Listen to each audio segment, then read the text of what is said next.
Kepada Allah, cinta kepada Rasul sudah jelas itu adalah harus kita tempatkan di atas kecintaan kita kepada siapapun dan kepada apapun. Seandainya melihat beliau sholat, belum pernah Pak. Lalu apa kami mengatakan Pak Din nggak pernah sholat? Kami nggak begitu. Karena saya bilang, lah saya nggak tahu Nabiullah. Manusia paling bodoh kayak apapun Pak, nggak mungkin salah nuduh saat itu sih. Ya, nggak mungkin salah nuduh Pak. Wong cuma berdua kok. Emang roti bisa jalan Pak? Ya. Tapi Nabi tetap ingin supaya dia sadar Pak.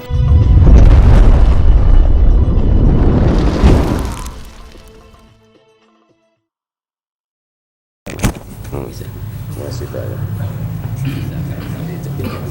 Nah, suaranya maaf ya. ayo. Jadi sekali lagi ada yang mengatakan orang-orang pesantren itu nggak mahabbah kepada Rasul karena banyak yang tidak merayakan Maulid Nabi.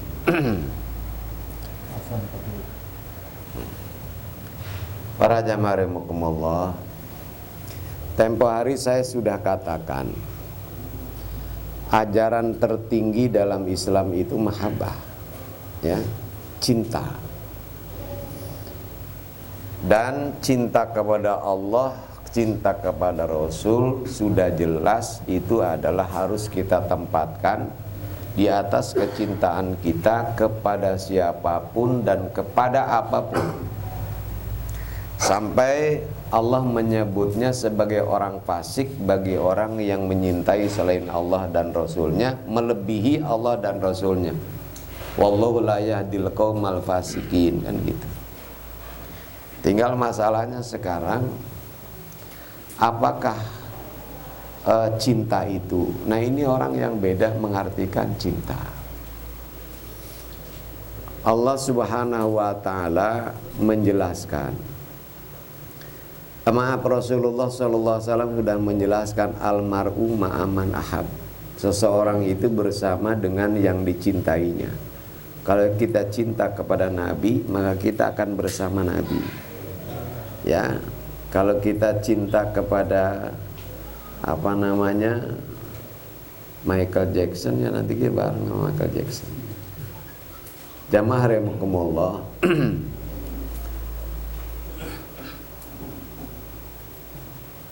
Apakah orang-orang Yahudi itu akan bersama dengan Nabi Uzair? Apakah orang-orang Nasrani itu akan bersama dengan Nabi Isa nantinya di akhirat? Kenapa begitu? Saya tanyakan. Karena orang Yahudi itu saking cintanya kepada Nabi Uzair sampai mereka menjadikan Nabi Uzair itu anaknya Allah.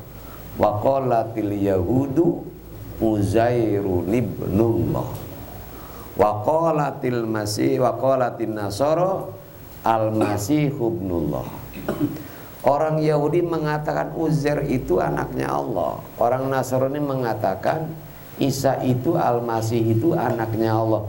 Kenapa mereka kayak begitu mengagungkan? Itu karena cintanya mereka. Ya, makanya dalam Islam itu Nabi Muhammad itu jamaah Allah, bagaimana supaya umat Islam jangan sampai menganggap Nabi Muhammad itu anaknya Allah. Makanya ada ajaran kita ini membaca sholawat. Selalu diingatkan, siapa yang bersolawat kepada Nabi 1 kali, Allah akan bersolawat padanya 10 dan seterusnya. Ketika kita bersalawat, Allahumma sholli ala sayyidina Muhammad, ya Allah, limpahkan rahmatmu kepada Nabi. Nabi itu selalu dalam hal ini sebagai objek.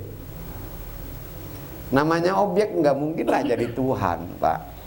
Mengingatkan, jadi yang memberi rahmat itu selalu Allah, selalu Allah. Ya Allah, rahmati Nabi Muhammad. Ya Allah, rahmati Nabi Muhammad. Jadi terus kita yakin bahwa yang memberi rahmat itu Allah, Nabi Muhammad yang diberi bukan pemberi.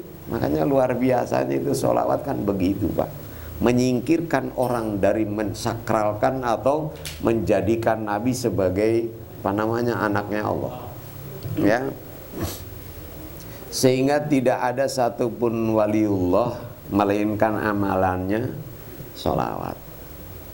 Sunan Ampel itu amalannya adalah surah Al-Fatihah dengan sholawat. Makanya kalau orang-orang sepuh, ya, ziarah ke Sunan Ampel itu baca Fatihah dulu 114 kali, baru baca sholawat, baru tawasul. Kita mah kelamaan lah 114, ya. Iya.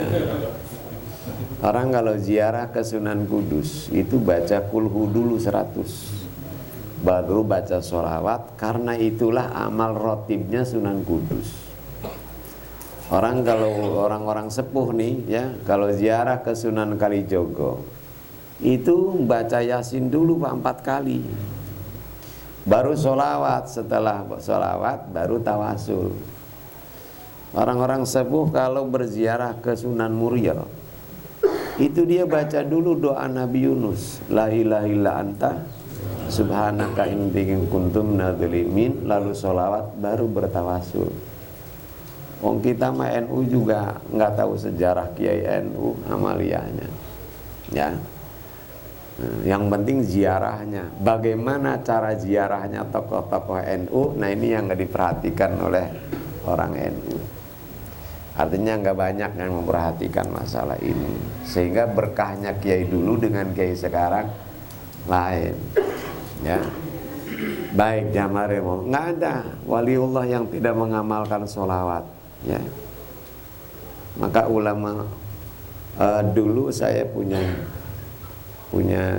jamaah itu, dia ibunya datang nangis, tapi nangis nggak keluar air matanya, Pak. Kata dia, Ustaz, saya udah nggak bisa keluar air mata karena sudah kering, ya, setiap saat menangisi anak saya. Loh, emang kenapa? Anak saya dibilang gila, ya enggak gila Pak Ustaz. Disebut enggak, lo kayak orang gila. Jadi tetangga-tetangga bilangnya udah gila aja semua. Emangnya kenapa? Jadi ngomongnya itu malaikat mendampingi dia, yang begitulah Pak. Emangnya kata saya kenapa bisa begitu? Dia ngamalin apa? Katanya baca ngamalin surat Al-Ikhlas, ya, setiap hari itu 1000 bacain. Nah kalau ini ada pakar Al-Hikmah tuh Pak, ahli hikmah, ya. Dalam Al-Quran itu kan ada masing-masing ada unsurnya, ya. Kata orang hikmah, ada unsur haroroh, ada unsur burudah. Setiap ayat begitu. Lah ini sekarang Al-Ikhlas diamalkan, kemudian Falak bin Nasnya ya nggak diamalkan, padahal itu untuk menetralisirnya di kalangan ulama hikmah. Lah nggak diamalkan, ya akhirnya kalau layangan masih singit Pak, oleng sudah. Kenapa? Bagus amalannya 1000 kali kok Pak baca kulhu. Cuma sayang yang panas ini nggak diademkan oleh Falak bin Nasnya, akhirnya begitu. Saya mah bukan ngerti hikmah Pak, kata orang ahli hikmah begitu. Lah itu dia ngamalin dari ustadz dari terminal, ya, main amalin aja. Nah itu akibatnya. Kalau santri mah kan ngerti Pak, siapa yang belajar tanpa guru, gurunya setan, takut banget. Walaupun nggak semua begitu Pak. Kadang-kadang itu juga jadi alat bagi guru untuk nakut-nakutin murid. Nah ada juga. Jadi balik lagi, kenapa? Ya mereka saking cintanya sampai menganggap, nah ini kan kata Nabi SAW, almar'u ma'aman ahab, seorang bersama dengan cintainya. Kenapa orang-orang Yahudi Nasrani enggak bersama dengan nabinya nanti di sana? Lalu di mana letak kebenaran sabda Nabi ini? Nah ini hadisnya benar, cara mengartikannya nah kita yang enggak benar. Sama dengan tadi ini pesantren-pesantren ini kok kayaknya nggak mahabbah Nabi. Kenapa? Enggak ngadain Maulid Nabi. Sementara mereka nggak ngerti Maulid Nabi itu tujuan apa alat. Ya, di kalangan ulama NU tahu betul, apalagi kiai, namanya peringatan ini bukan tujuan, tapi salah satu cara untuk menyintai Nabi. Agar cinta kepada Nabi, maka kita harus mengenal Nabi. Mengenal Nabi dengan mengenal ajaran Nabi. Lah ajaran Nabi tiap saat diajarkan oleh kiai-kiai kepada santri-santrinya. Maka kata saya, di pesantren itu Maulid Nabinya bukan setahun sekali. Sehari itu bisa 3 kali, bisa 4 kali, maulidnya bisa 5 kali, pagi terus sampai pagi. Ya kan mengenal seseorang itu adalah kalau kita mau Bapak kalau mengenal saya, maka bergaul dengan saya. Nggak bisa bergaul dengan saya, baca biografi saya, gitu kan? Nah, kenali orangnya. Nggak mengenali orang, kenali ajarannya. Orang kalau sudah mengenali ajarannya, oh luar biasa ini orang. Lah ajarannya dia amalkan terus oleh kiai-kiai, bukan setahun sekali, setiap saat. Makanya saya katakan sampean ini menuduh orang nggak mahabbah kepada Nabi, tapi sampean nggak ngerti arti mahabbah. Kiai mah nggak usah diajarin kalau masalah mahabbah, ya. Baik, salah satu ajaran Nabi Shallallahu Alaihi Wasallam adalah beliau bersabda, arba'un minasyaqo. Ada 3 sifat yang akan menyebabkan kita ini menjadi orang celaka. Yang pertama, yang keduanya qaswatul qalbi. 1 jumudul ain, susah nangis Pak, keras tuh mata. Yang keduanya qaswatul qalbi, keras hati. Kalau orang kita biasanya nyebutnya keras kepala. Kalau orang Arab nyebutnya qaswatul qalbi. Sebenarnya 2 ini nggak bisa dipisahkan, Pak. Suatu hari Rasulullah SAW memberi nasihat kepada para sahabat, nasihat yang sangat menyentuh sehingga para sahabat semua menangis kecuali 1 sahabat. Lalu saya kemudian ditanya, Pak Kiai, nama sahabat itu siapa? Wong yang nyeritanya aja menyembunyikan kok, merahasiakan aib orang. Lah saya suruh nerangin. Hah? Lah ini kan berarti dia nggak menangis, kan jelek Pak. Yang lain semuanya nangis, orang ini nggak nangis. Makanya tuh rawi sengaja Pak nutupin, jangan sampai diketahui ini orang. Kenapa? Ini jelek sendirian. Lalu orang nanya sama saya, lah katanya ngerawinya aja nutupin. Ya. Nah, akhirnya jamarimullah semua nangis kecuali dia. Makanya dia menghadap Rasul, Rasul, saya mengadu kepadamu tentang kenyubunan mata saya. Kenapa katanya? Akhirnya oleh Rasulullah dikatakan begini, inna jumudal ain min qaswatil qalb. Di mata itu susah nangis itu karena hatinya yang keras. Penyebab keras hati itu banyak Pak, banyak ya. Kemudian wa qaswatal qalbi min kasrati dzunub. Keras hati itu karena banyak dosa kata Nabi. Wa kasratad dzunub min tulil amal. Ya. Orang banyak dosa itu karena banyak menghayal. Kalau iya, saya ini punya kawan sudah hampir 30 tahun.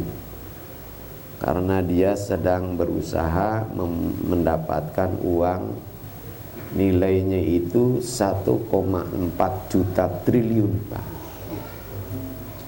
1,4 juta triliun. Raja mana di dunia yang punya duit segitu? Cuma teman saya. mau bikin pesantren 360 hektar, sehingga itu terluas di Asia, mungkin di dunia, dengan biaya sekian ratus triliun gitu ya. Wah, luar biasa. Sudah hampir 30 tahun belum cair. Belum cair. Utangnya udah saber-gaber. Ya, atau yang satu lagi sudah kurang lebih 12 tahun. Datang ke saya, kemarin minta dikirim sama saya 1 juta. Saya pura-pura nggak buka WA aja, Pak. Ini namanya kita banyak menghayal. Kalau ya. Jamaah Allah, mintulil awatulul amal, banyaknya doa, banyak menghayal itu adalah karena min hubbid dunya, karena cinta dunia. Orang beranggapan cinta dunia itu dilarang dalam agama, ya, nggak boleh kaya maksudnya. Dan Nabi Sulaiman kan kurang apa kayanya, Pak? Nggak mungkin namanya Nabi Sulaiman hubbud dunya, Nabi kok hubbud dunya, nggak mungkin. Jadi antara hubbud dunya dengan kaya supaya dibedakan. Ya, apakah orang miskin itu nggak hubbud dunya? Bisa jadi lebih cinta ya kepada dunia. Ya. Kenapa kita ini bukan nggak boleh kaya ya, nggak boleh cinta kekayaan? Karena orang kalau cinta matanya buta, kupingnya budeg. Ya, biar itu orang jelek kayak apapun juga, Pak. Kalau orang jatuh cinta, Sri Kandi kelihatannya. Kenapa? Matanya buta. Dinasehatin oleh siapa juga nggak boleh didengar, Pak. Nggak boleh denger. Saya punya murid, ya, istrinya ngadu sama saya ngomongin sama suami yang kawin lagi, apa kata dia, Pak Ustadz, saya itu bukan pingin kawin lagi, itu orang perempuan ini janda, dia pingin belajar ngaji, pingin ibadah supaya, nah, bagaimana dia bisa ibadah kalau nggak ada yang ngajar? Jadi tujuan saya itu ngebimbing dia ibadah. Salahkah saya katanya membimbing orang? Tidak salah. Apa ngebimbing harus dikawinin? Ya, ya orang kalau sudah, nah itu jatuh cinta begitu. Mari Allah, matanya buta, kupingnya buta, susah dah. Jangan yang biasa, kiai aja bisa jadi budak. Ada kiai, muridnya nggak punya apa-apa, datang ke kiai, punya istri 1. Kiai, saya hidup katanya begini, bagaimana supaya ada perubahan? Kata kiainya, kawin. Iya kunu fuqara yughnihimullah. Kalau sebelum kawin kalian fakir, kalau udah kawin insya Allah Allah berikan kecukupan. Kawin, Pak. Udah kawin dia puyeng, mikirin nyari nafkah. Datang lagi ke kiainya, das pun dijahit. Ini malah begini, udah kawin lagi, kata kiai. Ya, saking taatnya ke kiainya, kawin lagi, Pak. Udah punya istri 2, lah punya istri saja 1 aja udah kayak begitu, malah istrinya 2. Ya, 2 tambah susah, ngadu lagi sama kiainya, kata kiainya, kawin lagi. Kawin lagi, Pak. Bagus gak merotoli rambutnya. Tambah puyeng 3 itu. Datang lagi ke kiai. Gimana kiai? Saya tambah pusing katanya. Kata kiainya, kawin lagi. Kawin lagi dapat perempuan kaya, Pak. Akhirnya ya istri pertamanya, kedua, ketiganya semua dibawa. Sampai masing-masing istrinya punya mobil, dianya sendiri Alphard, Pak. Datang ke kiai-kiainya kagum. Nah, sekarang kau jadi kiai, ya, jadi orang kaya. Apa rahasianya? Kawin lagi kiai. Hus, itu kiai. Lah, ya, nah kiai kan cuma bisa ngajarin muridnya kawin lagi, dianya suruh sama muridnya malah diomelin muridnya. Itu mah dongeng, Pak. Ya, itu dongeng itu. Nah, jamaah rahimahullah. Jadi wahubbudunya rasulul khatiyah. Cinta dunia itu adalah kunci segala kejahatan. Jadi bukan nggak boleh kaya ya, cinta kekayaannya. Jamaah rahimakumullah, itu yang pertamanya di Jumudul Ain. Setelah itu kemudian oleh Rasulullah ditepak dadanya. Ukhruj ya adu Allah. Ya, begitu sudah ditepak dadanya oleh Rasul, si sahabat itu kemudian langsung nangis begitu merenungkan apa yang pernah disampaikan. Kenapa? Setannya mungkin udah hilang dari dirinya. Iya. Tapi saya sih kalau ada yang ngadu begitu nggak pernah ngikutin Rasul. Artinya saya tepak dadanya, enggak Pak. Ya, jangan gara-gara apa namanya ittiba Rasul, kalau udah nasehatin dadanya, kemudian kita apa? Ini lain lah tangannya Rasul dengan tangannya Ahmad Jazuli ya. Yang ketiganya al-khirs. Yang membawa celaka kita itu rakus. Orang kalau rakus Pak, pasti nggak punya malu. Orang kalau rakus pasti dia ini apa namanya pembohong. Ya, saya sering katakan begini Pak, Gunung Sukabumi itu kandungan airnya cukup Pak untuk ngasih minum orang sekabupaten. Datang orang Jakarta ke sana, dikuasai itu air Pak, nggak cukup buat minum dia sendiri Pak. Padahal untuk orang sekabupaten cukup, buat dia sendiri nggak cukup.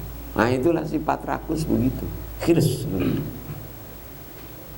Seorang datang ke Nabi Isa alaihissalatu wassalam, Nabi Allah, saya lihat kaum Hawariyin ini hidupnya tenang, damai. Saya pingin katanya punya kehidupan begitu, karena itu izinkanlah saya mengikuti Tuhan. Nah engkau Nabi Allah.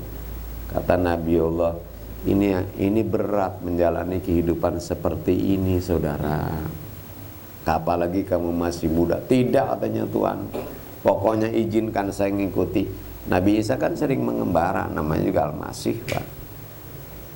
Akhirnya ngikut Nabi Isa. Baiklah kalau gitu, berangkat ngikutin perjalanan. Sebab ulama itu ada yang mengikuti paham safar, ya, ada juga yang mengikuti sebaliknya. Artinya safar itu selalu bepergian.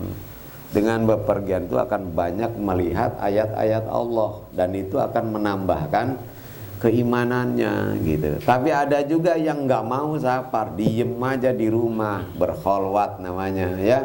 Kenapa? Karena dia kalau keluar mesti melihat maksiat. Jadi memang ulama itu lain-lain Pak ya. Iya. Orang datang kepada Habib Abdullah Sohibul Ratib, ditanya, kamu ngajinya sama siapa? Sama Ustadz Jazuli tanya. Gimana gurumu kalau ngajar? Dia mau banyak tawa-tawanya gitu katanya. Kiai. Apa kata Habibullah? Berhenti ngaji sama guru begitu, nggak ada berkahnya.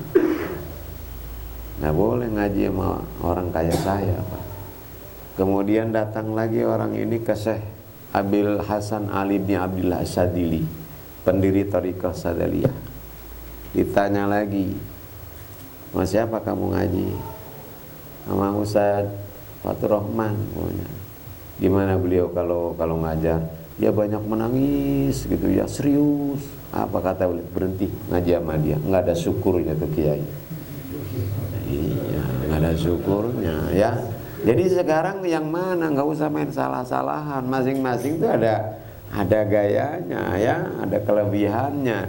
Yang penting kita ambil yang baiknya, yang nggak cocoknya kita buang gampang. Orang NU kan begitu Pak.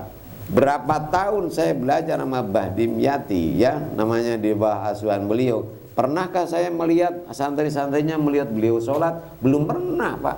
Lalu apa kami mengatakan Pak Dim nggak pernah sholat? Kan nggak begitu jamaah Allah ya. Enggak. Kalau sholat Jumat bareng, sholat itu cuma Jumat doang Pak yang kelihatan. Itu juga udah sholat orang lagi. Alah kiai kata saya ada-ada aja. Coba loh Pak ya, kiai gitu.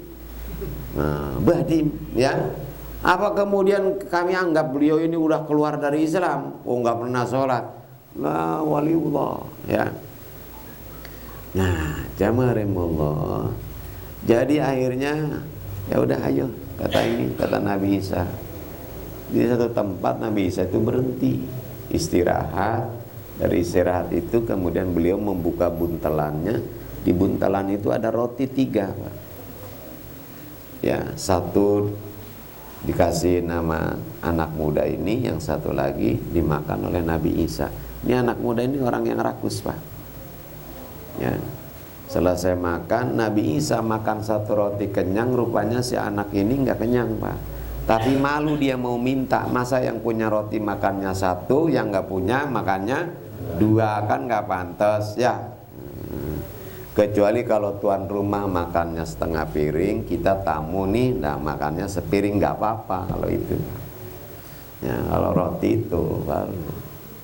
Ya Allah. Begitu Nabi Isa turun ke kali minum, balik lagi itu roti hilang, Pak. Nabi Isa buka-buka, ini kemana, tanya roti.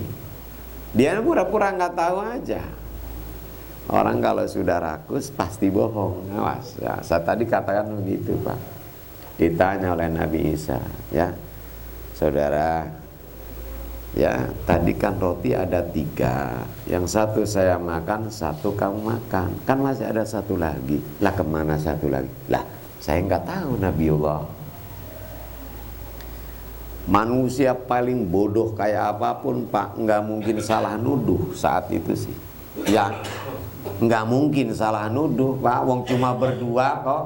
Emang roti bisa jalan apa? Ya. Tapi Nabi tetap ingin supaya dia sadar, Pak. Ya. Akhirnya kemudian ya sudah katanya. Kamu kalau kamu nggak tahu. Oh. Lalu diajak nyebrang sungai, Pak. Waktu itu banjir, airnya banyak. Dia takutan, dipegang oleh Nabi. Saya udah, ayo ikut saya. Berjalan di atas air. Namanya mukjizat, ya. Sampai di seberang sana Nabi Isa berkata kemudian, demi Allah yang telah memperlihatkan kekuasaannya kepada kita, demi Allah yang telah menunjukkan kasih sayangnya kepada kita sehingga kita nggak tenggelam, demi Allah yang maha mengetahui segala sesuatu. Maksudnya perbuatanmu itu diketahui oleh Allah, gitu ya. Aku akan bertanya kepadamu, saudaraku. Silahkan Nabiullah, nanya apa? Roti siapa yang ada? Gitu ya. Tuh. Apa kata dia? Kan sudah saya bilang Nabiullah, saya tidak tahu. Harus ngomong apa saya supaya Nabiullah percaya? Orang kalau udah rakus pasti bohong, Pak. Enggak ada orang rakus enggak bohong. Ya sudah, kata cukup katanya. Penting kamu enggak jalan lagi, Pak.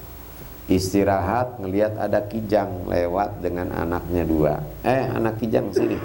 Panggil Nabi Isa, mendekatlah. Disembelih oleh beliau, Pak. Dibakar, makan berdua. Selesai dimakan, tulang belulangnya dikumpulin. Hai anak tulang belulang, dengan izin Allah jadilah kamu anak kijang kembali. Ya, hidup lagi. Udah gitu sekarang, makmu ke sono. Ayo, ikutin ke sono. Saudaraku, demi Allah yang maha kuasa, demi Allah yang maha pengasih, demi Allah yang maha mengetahui segala perbuatan kita, aku ingin bertanya kepadamu untuk terakhir kalinya. Silahkan Nabiullah, mau nanya apa? Roti tadi siapa yang ngambil? Ya itu gitu. Itu kata Nabiullah, kan sudah saya bilang nggak tahu, jadi bukan kamu. Bukan, saya nggak ngambil. Gitu ya sudah. Akhirnya jamaah Nabi Isa ini ngumpulin pasir, Pak. Ada 3 gundukan. Ya. Dari kejauhan itu si pengikut ini ngeliatin Nabi kayak bocah main pasir, mungkin gitu ya. Begitu udah jadi 3 gundukan, kata Nabi Isa begini, dengan izin Allah wahai pasir jadilah kamu emas. Jadi 3 gunduk emas. Begitu jadi 3 gunduk emas, yang tadinya jauh mendekat, Pak. Nabi Allah, ini emas beneran, namanya. Ceklah kamu. Begitu dicek, bener asli, Pak, emas. Langsung dia nanya, Nabi Allah, buat siapa ini? Tomanya kan udah kelihatan Pak ya. Nah, jadi dari rakus dengan bohong dengan toma itu menyatu Pak. Dari sifat rakus. Buat siapa katanya Rasul? Yang satu buat saya, yang satu buat kamu. Lah ini ada 3, satu lagi. Lah itu yang susah kata Nabi Allah. Maksudnya buat yang ngambil roti itu. Cuma sayangnya kan saya nggak tahu siapa nih yang ngambil roti. Nah. Bohong itu harus dipertahankan selama dalam kebohongan itu dapat keuntungan. Kebohongan tutup lagi dengan kebohongan terus selama disitulah keuntungan dia dapatkan. Tapi kalau dengan tetap berbohong akan rugi, ya harus jujur. Dia melihat tuh selama ini, kalau dia jujur rugi, malu dia. Makanya harus bohong terus. Sekarang kalau tetap bohong, rugi dia, cuma dapat 1, ya kan? Tapi kalau jujur, dapat 2. Jadi dia jujur dan bohongnya ini bukan karena ini dapat pahala atau tidak, tapi dapat untung apa dapat rugi, itu yang dia lihat ya. Akhirnya mohon maaf katanya Nabi Allah, sebenarnya yang mengambil roti itu saya. Lah dari tadi katanya Nabi Allah, kalau begitu ya sudah ya. Tuh 2 buat kamu, 1 buat saya. Ya, barangkali katanya kamu masih kurang, ya udah tuh 3-3-nya buat kamu. Ya, cuma ya sudahlah, kamu belum kuat ngikuti perjalanan hidup kami. Apa kata orang tadi ya Allah? Ya deh katanya ya, Nabi Allah. Padahal ya Allah tujuannya udah cakep, melihat 3 gunduk emas terhapus tuh niat yang begitu mulia. Pergi. Dia bingung gondol 3 emas segitu gedenya gimana bawanya, datang 2 rampok Pak. Nah loh ya. Akhirnya kata dia begini, rampok kamu kan berdua, emas ada 3, udah bagaimana kalau damai aja? Ya masing-masing terdapat 1, saya 1, yang dibuat kamu kan selesai. Ya udah, ngobrol buat 3. Rupanya kelaparan ya. Dari laparan itu coba cari roti. Ini orang yang ini pergi nyari roti, sambil nyari roti kata dia begini, enak banget ya, nggak usaha nggak apa dapat 2, gua yang ngikut-ngikut jadinya dapat 1, dan niat jahat Pak. Kata yang 2 rampok, sejak kapan kita damai sama orang yang dirampok? Ya itu roti yang 2 dikasih racun, yang 1 enggak. Begitu dia datang dikemplang palanya sama siapa? Sama rampok, mati dia Pak. Rampoknya lapar rupanya, dimakan rotinya, modar semuanya Pak. Nabi Isa lewat kemudian ya, bersama faktabiru ya ulil albab, ambil pelajaran oleh kamu wahai orang-orang yang punyai akal. Nih 3 sifat ini luar biasa. Jadi sekali lagi saya nggak pernah melarang orang kaya. Keliru lah kalau begitu jamaah, apalagi di zaman sekarang. Yang ulama ingatkan itu jangan cinta kekayaan, karena cinta bisa membuat mata kita buta, kuping kita budek. Nah, begitu. Jadi keempatnya rakus ya. Kemudian yang terakhirnya adalah tulul amal, menyambung, berempat itu ya. Mudah-mudahan kita dijaga hati kita oleh Allah Subhanahu wa taala, dibimbing ke jalan yang diridhoi dan dicintainya, dan semoga Allah selalu melimpahkan rahmat, taufik dan hidayah kepada kita, anak cucu kita, sehingga dapat istiqomah dalam menjalankan perintahnya, menjauhi larangan-larangannya. Rabbana taqabbal minna du'ana wa raja'na sayra amalina bi rahmatika ya arhamar rahimin. Allahumma ahyina mustamsikina bi sunnatihi wa mahabbatihi waj'alna min khiyari ummati wasturna bi dhaili hurmati wa amitna ala dinihi wa millatihi wasyurna yaumal qiyamati fi zumrati wasqina min khawdi wa adkhilna al jannata bi syafaati ma'i wa khassati wajma'na bi wa bihim fi maq'adi sidqi indak ma'al ladzina ta'alihina nabiyina siddiqin syada sholihin ya Hannan ya Mannan ya Rahman ya Hannan ya Mannan ya Rahman ya Hannan ya Mannan ya Rahman wa sallallahu ala sayyidina Muhammadin wa ala alihi washabihi wasallam alhamdulillahirabbil alamin. Assalamualaikum warahmatullahi wabarakatuh.